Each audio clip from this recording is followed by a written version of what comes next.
স্বাস্থ্যমন্ত্রীর ঝটিকা সফর, 16 ডাক্তারের 8 জনই অনুপস্থিত। স্বাস্থ্য ব্যবস্থার খোঁজ নিতে বস্তিতে ঘুরলেন প্রতিমন্ত্রী। মধ্যপ্রাচ্যগামী 6 রুটে বিমান বাংলাদেশের ফ্লাইট বাতিল।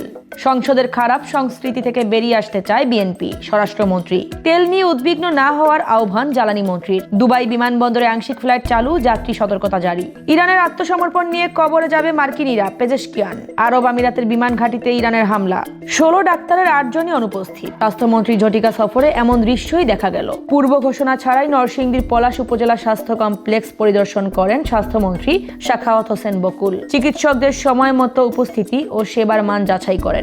মন্ত্রী সরাসরি রোগীদের সঙ্গে কথা বলে তাদের সমস্যার কথা শোনেন। এখানে সময় মতো ডাক্তাররা আসেন না এমন অভিযোগের প্রেক্ষিতে পরিদর্শন করে তার সত্যতা পেয়েছেন বলে উল্লেখ করেন তিনি। যারা উপস্থিত হয়নি তাদের বিরুদ্ধে নিয়ম অনুযায়ী ব্যবস্থা নেওয়া হবে বলে জানান। এ সময় মন্ত্রী রেবিক্স টিকা প্রসঙ্গে বলেন, নগদ টাকা দিয়ে রেবিক্স টিকা কেনা হচ্ছে। এই টিকার আর কোনো সংকট থাকবে না। অবহেলিত মানুষদের স্বাস্থ্য ব্যবস্থার খোঁজ নিতে করাইল বস্তিতে ঘুরলেন স্বাস্থ্য প্রতিমন্ত্রী ডক্টর এম এ মুহিত। এ সময় তিনি প্রতিবন্ধী শিশুদের নিয়ে কাজ করে এনজিও সিএসএফ গ্লোবাল ও সুবিধা বঞ্চিতদের ডিজিটাল এবং আধুনিক স্বাস্থ্যসেবা কেন্দ্র আলো ক্লিনিক ঘুরে দেখেন। শনিবার প্রতিমন্ত্রী করাইল বস্তিতে সিএসএফ গ্লোবাল এর বিশেষ প্রশিক্ষণ কর্মসূচি পরিদর্শন করেন। প্রতিমন্ত্রী বলেন, সমাজের মূল ধারায় প্রতিবন্ধীদের নিয়ে আসছেন নানা প্রতিবন্ধকতা রয়েছে, সেগুলো দূর করতে সমন্বিত কার্যক্রম চালাতে হবে। প্রশিক্ষণ একটি স্বাস্থ্যকর্মীদের হিউম্যান ব্রিজ আখ্যা দিয়ে প্রতিমন্ত্রী বলেন, প্রতিবন্ধীরা যে সকল প্রতিবন্ধকতার মুখে আছে সেখান থেকে তাদেরকে আলোর দিকে নিয়ে আসতে হবে। প্রতিমন্ত্রী আরো বলেন,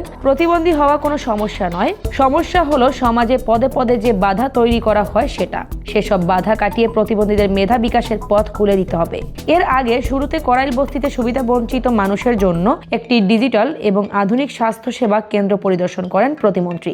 স্বাস্থ্য কেন্দ্রের ডিজিটাল সেবা দেখে তিনি এর কার্যক্রমের ভূয়সী প্রশংসা করেন। রোগীর নিবন্ধন থেকে শুরু করে প্রেসক্রিপশন এবং পরীক্ষার রিপোর্ট সবকিছুই ডিজিটাল সিস্টেমে যেভাবে সংরক্ষিত হচ্ছে সেই কার্যক্রম পরিদর্শন করেন তিনি। 8 মার্চ পর্যন্ত মধ্যপ্রাচ্যগামী 6 রুটে ফ্লাইট বাতিল করল বিমান বাংলাদেশ এয়ারলাইন্স। বাতিল হওয়ার রুটের তালিকায় রয়েছে সংযুক্ত আরব আমিরাতের দুবাই, আবুধাবি ও শারজা, সৌদি আরবের দাম্মাম, কাতারের দোহা এবং কুয়েত সিটি। এর আগে 3 থেকে 5 মার্চ পর্যন্ত এসব রুটে ফ্লাইট চলাচল স্থগিত ছিল। এখন পর্যন্ত ঢাকা থেকে মোট 268টি ফ্লাইট বাতিলের তথ্য জানিয়েছে বিমানবন্দর কর্তৃপক্ষ। তারা জানিয়েছে, পরিস্থিতি উন্নত না হওয়া সাপেক্ষে নতুন সময়সূচি জানানো হবে। একই সঙ্গে এই রুটের যাত্রীদের বিমান কর্তৃপক্ষের সাথে নিয়মিত যোগাযোগ রাখার পরামর্শ দেওয়া হয়েছে। হাজার হাজার বিদেশগামী যাত্রী চরম অনিশ্চয়তার মধ্যে দিন কাটাচ্ছেন। সংসদের খারাপ সংস্কৃতি থেকে বেরিয়ে আসতে চায় বিএনপি, এমন মন্তব্য করে স্বরাষ্ট্রমন্ত্রী শক্তিশালী গণতান্ত্রিক দেশগুলোর সংসদীয় চর্চাকে মডেল হিসেবে গ্রহণ করার কথা জানান। নতুন এমপিদের প্রশিক্ষণ কর্মশালার সমাপনী দিনে তিনি জানান, সংসদের খারাপ সংস্কৃতি থেকে বেরিয়ে আসতে চায় বিএনপি। এমন মন্তব্য করে স্বরাষ্ট্রমন্ত্রী শক্তিশালী গণতান্ত্রিক দেশগুলোর সংসদীয় চর্চাকে মডেল হিসেবে গ্রহণ করার কথা জানান। নতুন এমপিদের প্রশিক্ষণ কর্মশালার সমাপনী দিনে তিনি জানান, সংসদের অধিবেশন দেখে জাতি অস্বস্ত হবে। তারা ভাববে এমন সংসদই দেখতে চেয়েছিলেন। সংসদের নেতিবাচক সংস্কৃতি মানুষের মন থেকে মুছে ফেলার প্রত্যয় ব্যক্ত করেন। একটা বাচ্চা যেমন জন্মগ্রহণের পর সতেজ সংস্কৃতি শিখে, ঠিক সেভাবে নবীন সংসদ সদস্যদেরও প্রস্তুত করার প্রচেষ্টার কথা জানান। জনপ্রত্যাশা পূরণ ও স্বচ্ছতা নিশ্চিত করাই এই প্রশিক্ষণের মূল লক্ষ্য, বলেন সালাউদ্দিন আহমদ। জ্বালানি তেল নিয়ে উদ্বিগ্ন হওয়ার কারণ নেই, পর্যাপ্ত মজুত রয়েছে বলে জানালেন জ্বালানি মন্ত্রী। প্রধানমন্ত্রীর কার্যালয়ে বৈঠক শেষে তিনি জানান, 9 মার্চ আরও 2টি জ্বালানি তেলের জাহাজ আসবে। যুদ্ধের অনিশ্চয়তার কারণে সতর্কতামূলক রেশনিং করা হলেও তেলের অভাব নেই। কৃত্রিম সংকট ঠেকাতে দেশব্যাপী মোবাইল কোর্ট পরিচালনার ঘোষণা দিয়েছেন ইকবাল হাসান মাহমুদ টুকু। সরকার বিকল্প উৎস থেকে জ্বালানি আমদানিতে কাজ করছে জানিয়ে মন্ত্রী জনগণকে তাড়াহুড়ো করে তেল না কেনার আহ্বান জানান। পেট্রোল পাম্পগুলোতে সরবরাহ স্বাভাবিক থাকবে বলেও তিনি নিশ্চিত করেন।